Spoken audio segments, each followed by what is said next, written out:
میں ایک بہت اچھی بات ہے، اور یہ مجھے لگتا ہے کہ ہم سب، یہ ایسی بات ہے کہ ہم سب بہت خوش ہوتے ہیں جب ہم سنتے ہیں ہمارے جو کھلاڑی ہیں بہت اچھے ہیں، جیسے کہ جاوید میانداد ہوں، جہانگیر خان ہوں، سمیع اللہ ہوں، حسن صدار ہوں، مدثر ہوں، وسیم اکرم ہو، اتنی لمبی لسٹ ہے.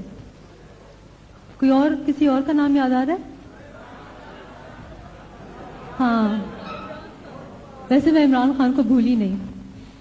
یہ ہے کہ ہم اس پروگرام میں عمران خان کا انٹرویو دکھائیں گے جو کہ ہم نے ان کے امریکہ جانے سے پہلے ریکارڈ کیا تھا، اور وہ ایسا انٹرویو ہے کہ جس میں ہم نے نہ ان سے کرکٹ کے بارے میں پوچھا تھا، نہ یہ پوچھا تھا کہ ان کی شادی کب ہو رہی ہے.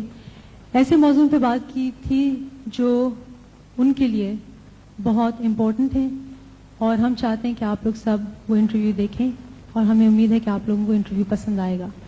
عمران صاحب، جو آپ کی پچھلی 2 کتابیں جو آپ نے لکھی تھیں وہ تو زیادہ تر کرکٹ کے بارے میں تھیں، لیکن اب جو کتاب آپ لکھ رہے ہیں اس کا تو ایک کوئی الگ ہی موضوع ہے، تو آپ ہمیں بتائیں گے کہ کس پہ لکھ رہے ہیں کتاب؟ یہ کتاب انڈس کے اوپر ہے، اور اس کو لکھنے کا میں نے اس لیے سوچا کیونکہ میں نے ایک چیز ریئلائز کی کہ پاکستان کے باہر اور پاکستان میں بھی لوگوں کو اس چیز کا آئیڈیا ہی نہیں کہ پاکستان کی کتنی عظیم ہسٹری ہے، اور پاکستان میں کتنی خوبصورت جگہیں ہیں، اور کلچر کتنا فرق ہے لوگوں میں. کراچی سے لے کے سکردو تک لوگوں کی عادتوں اور ہسٹری اور سب چیزیں اتنا ویری کرتی ہے یہ. تو میں نے سوچا تھا کہ یہ اس طرح کی کتاب بہت انٹرسٹنگ رہے گی اور پاکستان کو پاکستان سے باہر پروموٹ بھی کرے گی.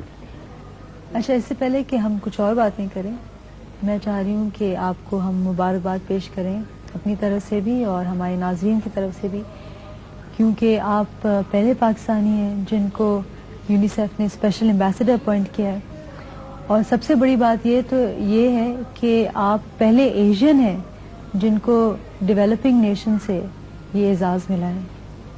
تو آپ یہ ہمیں بتائیے کہ یونیسیف کا ظاہر ہے ہم سب نے نام سنا ہے، لیکن آپ خاص طور پہ کیا کام کریں گے یونیسیف کے ساتھ؟ یونیسیف کا جس طرح آپ کو پتا ہے کہ جو کام ہے وہ بچوں سے ریلیٹ کرتا ہے، ان کے ہیلتھ اور بچوں کے کیئر کے لیے. تو میں بھی اس کو ایک بہت بڑا فخر سمجھتا ہوں کہ مجھے یونیسیف نے اس قابل سمجھا کہ میں ان کی کسی طرح بھی مدد کر سکتا ہوں، کیونکہ میرے خیال میں یہ بہت ہی عظیم آرگنائزیشن ہے جو ساری تھرڈ ورلڈ میں بچوں کے لیے جو بھی وہ کر سکے کرتے ہیں. ان کے بہت پروگرامز ہیں. میری فنکشن جہاں تک میں سمجھتا ہوں وہ یہ ہے کہ یونیسیف کے کئی پروگرامز ہیں، مثلا چائلڈ امیونائزیشن، اس میں وہ مجھے یوز کریں گے پبلسائز کرنے کے لیے. آپ بہتر صحت کو پروموٹ کر رہے ہیں، لیکن یہ بتائیے کہ جو منشیات کی لعنت جو ہے، جو ہماری خاص طور پہ جو ینگر جنریشن کو تباہ کر رہی ہے، تو اس کے بارے میں آپ کچھ کہنا چاہیں گے؟ لیکن جو کسی انسان کو بھی سب سے بڑی نعمت دے سکتا ہے وہ صحت ہے، اور مجھے اس چیز کی نہیں سمجھ آتی کہ جب لوگوں کو پتا ہے کہ منشیات سے صحت کے اوپر کتنا نقصان ہو سکتا ہے، اور صرف ایک انسان کی نہیں بلکہ پورے خاندان تباہ ہو جاتے ہیں، تو مجھے اس چیز کی نہیں سمجھ آتی کہ پھر بھی خاص طور پہ نوجوان لوگ اس چیز کے اوپر کیوں جاتے ہیں. اور میں صرف ایک ہی ایکسپلینیشن ہے اس کا، اور وہ یہ ہے کہ لوگوں کے پاس ٹائم بہت ہے، جو ان کو سمجھ نہیں آتی کیا کریں، یا بورڈم فیکٹر بہت زیادہ ہے. عمران خان، آپ ریٹائر کب ہوں گے؟ اگر میرے خیال میں کہ میں وہ اسٹینڈرڈ مینٹین کر سکتا ہوں جو میں نے اپنے لیے رکھی ہوئی ہیں تو تب میں کھیل لوں گا، اور اگر میرا خیال کہ میں نہیں رکھ سکتا تو میں پھر ریٹائر تو نہیں ہوں گا لیکن اویلیبل نہیں ہوں گا. عمران صاحب، آپ ہمارے پروگرام میں آئے، آپ کا بہت شکریہ.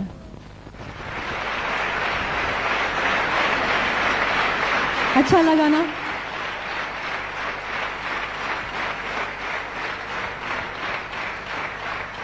آپ لوگوں سے ایک بات پوچھنی ہے. اگر کوئی آئے اور یہ کہے کہ مجھے آپ کو نقصان پہنچانا ہے تو کیا آپ خاموش تماشائی بن کے بیٹھے رہیں گے؟ اور اگر آپ کو یہ کوئی کہے کہ جو آپ کے عزیز ہیں، دوست یا گھر والے، وہ ان کا قتل کرنا چاہتے ہیں، ان کی جان لینا چاہتے ہیں، تو آپ چپ کر بیٹھے رہیں گے؟ لیکن اس کے باوجود کچھ ایسے لوگ ہیں جو غلط باتیں سن کر منشیات لیتے ہیں، ڈرگز لیتے ہیں اور اپنے آپ ہی کو بہت نقصان پہنچاتے ہیں. اور اس سے بھی بدتر کچھ ایسے بے ضمیر لوگ ہیں جو چند سکوں کی خاطر اس زہر کو بیچتے ہیں اور ہماری زندگیاں برباد کرنے کی کوشش کرتے ہیں. تو میں سمجھتی ہوں کہ ہم نوجوانوں کو اپنا معاشرہ صاف کرنا چاہیے. یہ جو لعنت ہے اس کو نکال کے پھینکنا چاہیے. ہمیں شیر بننا پڑے گا. نہ ہم منشیات کے شکار بنیں گے، نہ کسی اور کو بننے دیں گے. ٹھیک کہا؟